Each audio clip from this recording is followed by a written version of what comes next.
Hello दोस्तों, Hindi class में आपका स्वागत है। दोस्तों, आज की क्लास में हाथी और दर्जी की कहानी पढ़ाऊंगा। दोस्तों, बहुत ही मज़ेदार कहानी है, बहुत ही ट्विस्ट आने वाला है, बहुत मज़ा आने वाला है ये कहानी पढ़ करके और बहुत कुछ सीखने वाले हैं इस कहानी से।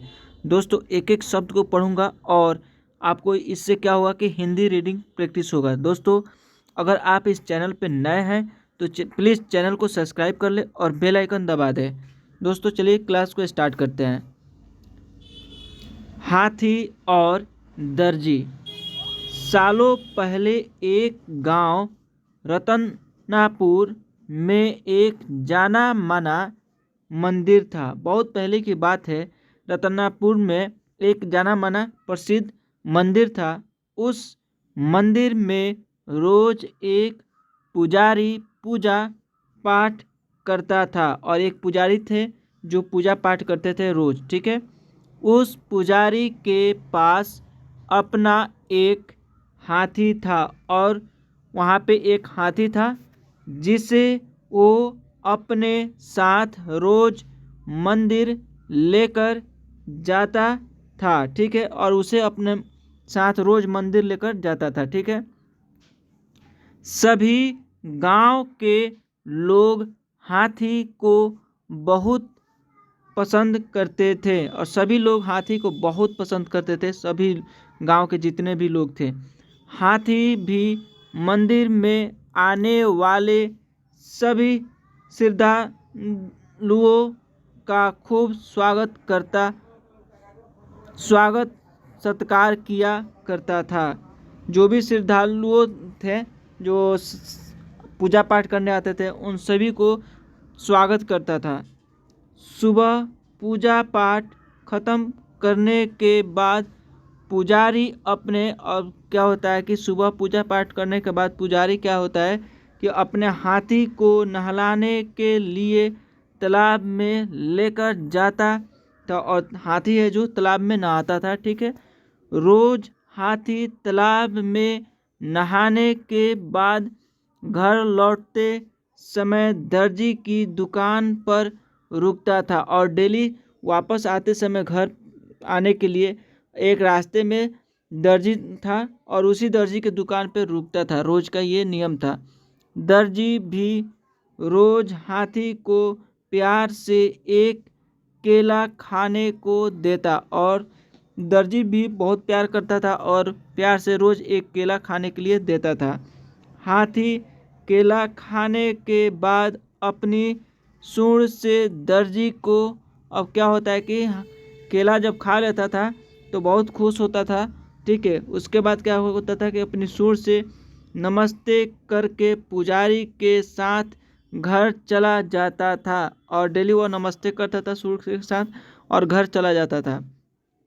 ये सब हाथी और पुजारी की रोजमर्रा की जिंदगी का एक हिस्सा था और यह हाथी और पुजारी का रोज का यही बात था, रोज का इसी तरह था, एक जिंदगी का हिस्सा बन गया था, रोज का नियम था इस तरह से करने का। एक दिन हाथी जब दर्जी की दुकान पर केला खाने के लिए रुका, एक दिन क्या होता है फिर दर्जी के दुकान पर हाथी रुकता था केला खाने के लिए, तो दर्जी को शरारत करने का दिल हुआ और दर्जी को शरारत करने का दिल हुआ, मस्ती करने का दिल हुआ।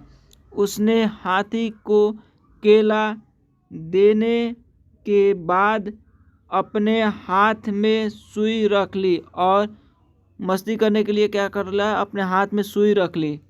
जैसे ही हाथी ने उसे नमस्ते किया, दर्जी ने उसकी सूंड पर सुई चुभा दी और दर्जी के पास सुई था, सुई से धागा सीता है, कपड़ा सीता है, उसी सुई का क्या करता है कि सूंड में चुभा देता है। ठीक है। सुई चुभते ही हाथी जोर से चिंघाड़ते हुए कहराने लगा। दर्जी ने हाथी के दर्द का खूब मजाक उड़ाया और उसने हाथी का बहुत मजाक उड़ाया जब उसे दर्द हुआ तो। ठीक। और जोर जोर से हंसने लगा। पुजारी को पता नहीं चला कि क्या हुआ और पुजारी को पता भी नहीं चला कि क्या हुआ। ठीक है। वो हाथी को सहलाते हुए अपने घर लेकर चला गया और हाथी को सहलाते हुए प्यार करते हुए अपने घर लेकर चला जाता है। अगले दिन फिर पुजारी और हाथी तालाब से लौटकर आ रहे थे और फिर अगले दिन ऐसे ही वापस लौटकर आ रहे थे घर जाने के लिए। पुजारी कुछ दूर रुककर लोगों से बात करने लगा और लोगों से बात करने लगा पुजारी, ठीक है। हाथी रोज की तरह दर्जी की दुकान पर रुक गया और रोज की तरह दुकान पर रुक गया। आज हाथी ने अपने सूंड में कीचड़ भर लिया था और हाथी जो है सूंड में कीचड़ भर सकता है, पानी भर सकता है, स्टोर कर सकता है, उसके सूंड में इतना जगह रहता है कुछ देर के लिए, ठीक है। तो उसने क्या किया कि कीचड़ भर करके लेकर आया हुआ था, ठीक है। दर्जी अपनी दुकान में बैठकर कपड़ों की सिलाई कर रहा था और दर्जी है जो कपड़ों की सिलाई कर रहा था अपनी दुकान में बैठ करके। जैसे ही हाथी ने दर्जी को देखा जैसे ही हाथी ने दर्जी को देखा वैसे ही हाथी ने उसकी पूरी दुकान पर और हाथी ने अपना बदला लिया कल का। अब क्या करता है कि पूरी दुकान पर कीचड़ फेंक दिया, पूरी दुकान पे कीचड़ फेंक देता है। उस कीचड़ में दर्जी तो भीगा ही बल्कि उसकी दुकान के सिले हुए कपड़े भी खराब हो गए और उसके दुकान के पूरे सिले हुए कपड़े, नए नए कपड़े सब के सब खराब हो गए कीचड़ से। इस सब से दर्जी समझ गया कि मैंने कल जो अब इससे क्या होता है कि दर्जी समझ गया कि मैंने जो कल किया था उसी का दंड हाथी ने मुझे आज दिया है और उसी का दंड हाथी ने मुझे आज दिया है। दर्जी को अपनी गलती का एहसास हुआ और उसे अपनी गलती का एहसास हुआ और वो हाथी के पास भागकर गया।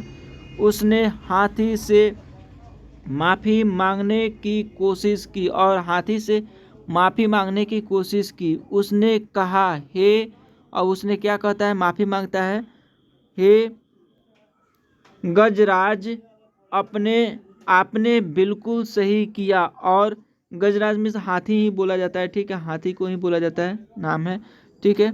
मैंने जो कल किया था उसका नतीजा यही होना चाहिए। और यह माफ़ी मांगता है और साथ में बोलता है मैंने जो कल किया था उसका नतीजा यही होना चाहिए।